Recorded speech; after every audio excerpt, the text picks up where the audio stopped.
Assalamualaikum warahmatullahi wabarakatuh. Di sini kami dari kelompok 9 dari kelas Tadris Matematika 4F akan mempresentasikan mata kuliah program linear terkait metode simplex 2 fase. Sebelumnya, perkenalkanlah anggota kelompok kami, Lutfiatul Azizah, Lulu Usariroh, Destia Cahyaningtyas, Tiara Nurfia Azizah, Vita Niken Yulianti. Metode simplex fase 2. Metode 2 fase membatasi penggunaan konstanta M sama sekali. Metode ini memecahkan program linear dalam 2 fase. Fase 1 berupaya menemukan penyelesaian basis visible awal. Jika ditemukan, fase 2 digunakan untuk menyelesaikan masalah aslinya. Tahap pertama merupakan proses optimasi variabel keputusan dilakukan pada tahap kedua. Metode simplex 2 fase harga atau konstanta variabel buatan pada fungsi tujuan diberi negatif 1 bila memaksimumkan atau diberi 1 bila meminimumkan. Selanjutnya yaitu kategorisasi hasil fase 1 atau tahap 1. Ada 3 kemungkinan dapat terjadi pada akhir tahap 1, yaitu poin pertama, tidak ada peubah semu yang berada dalam basis optimum.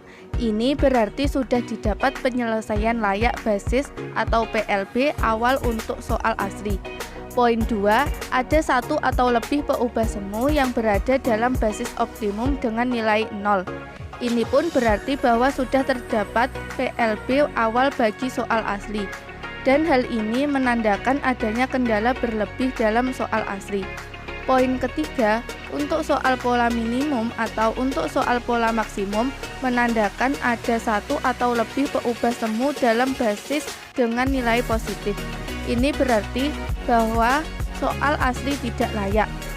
Jika tahap 1 berakhir dengan kejadian poin 3, maka proses berhenti.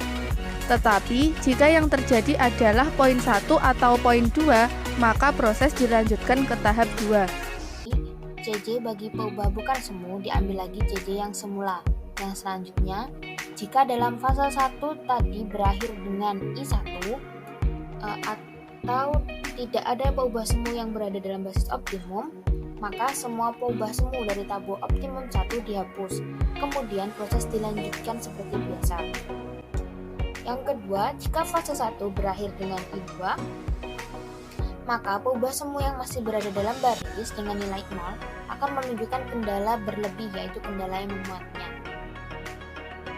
Selanjutnya, sebagai catatan, sebenarnya metode simplex ini atau metode simplex 2 fase ini dapat dibatasi dengan hanya membahas soal berpola minimum saja atau maksimum saja. Sebab bila ada soal berpola memaksimumkan F, dapat diganti dengan meminimumkan negatif F dengan kendala yang sama. Baik, yang selanjutnya kita langsung ke contoh soal. Diberikan kasus minimum masalah PL dengan fungsi tujuan 12x1 ditambah 5x2. Kendalanya ada 2 dan semua kendalanya adalah lebih dari. Jadi sebenarnya adalah minimum baku dan bisa diselesaikan dengan metode grafik atau dikerjakan dengan satu fase pun sebenarnya juga pasti bisa. Tapi kali ini kita akan kerjakan dengan 2 fase. Yang pertama, kita ganti dulu ke bentuk kanonik. 12x1 ditambah 5x2, kita kasih tempat kosong untuk slacknya sama peubah semu. Kemudian kita tangani dulu kendalanya. Kendala yang pertama 4x1 ditambah 2x2, karena kasusnya lebih dari maka slacknya negatif. Kemudian karena negatif berarti ini supaya ada 1 utama maka kita tambahkan peubah semuanya. Jadi untuk kendala yang pertama 4x1 ditambah 2x2 min x3 ditambah x5 sama dengan 80. Kenapa kok enggak x4? Karena x4 nanti ditambahkan untuk slack kendala yang kedua dengan peubah semuanya yaitu x6. X1, X2, X3, X4, X5, X6 lebih dari sama dengan 0. Dengan X3 dan X4 adalah peubah pengetat atau slack, dan X5, X6 adalah peubah semu. Kemudian kita masuk ke fase 1, kita ubah dulu ke fungsi tujuan sementara. kita ubah koefisien dari variabel utama dan variabel setnya jadi 0. Kemudian untuk yang ubah semu yang tadinya menggunakan big M, kita ganti dengan menggunakan 1. Jadi karena tadi plus M, berarti di sini plus 1 plus 1. Kemudian kita masukkan ke tabel simplex, kita masukkan seperti biasa, ini koefisien kerjanya. Yang duduk di basis adalah yang punya satu utama.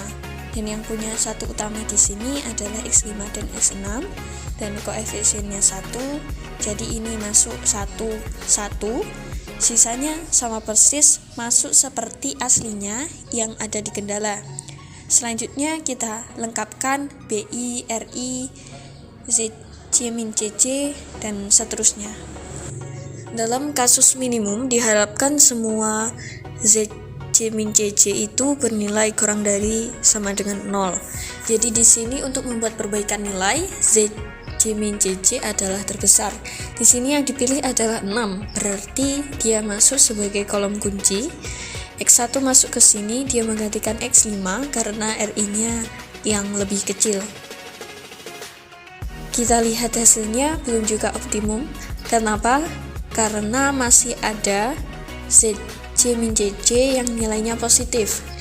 Di perbaikan yang kedua ini kita bisa lihat bahwa yang terbesar adalah 2, jadi X2 sebagai kolom kunci yang nanti akan masuk ke basis, yang dikeluarkan yang RI-nya lebih kecil yaitu X6, berarti X2 menggantikan X6.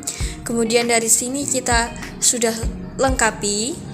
Ini kan sudah 0 semua, karena di kiri 0 semua berarti sudah 0 hasilnya. Berarti tablonya sudah optimum, Z-nya sama dengan 0 dan yang duduk di basis ini sudah tidak ada peubah semuanya, berarti dia masuk ke tipe I1. Berarti selanjutnya kita putuskan bahwa kita akan lanjut ke fase yang kedua. Masuk ke fase yang kedua, fungsi tujuan kembali ke asal dengan kolom peubah semu dihilangkan seluruhnya dari tabel yang fase 1 tadi. Dari tabel fase 2 ini terlihat bahwa tabel sudah optimum dan diperoleh hasil penyelesaiannya. X1-nya sama dengan 0, X2-nya sama dengan 40, dengan F minimalnya yaitu 200. Baik, sekian pemaparan materi dari kelompok 9. Ada kurang lebihnya mohon maaf. Terima kasih telah menonton videonya. Wassalamualaikum warahmatullahi wabarakatuh.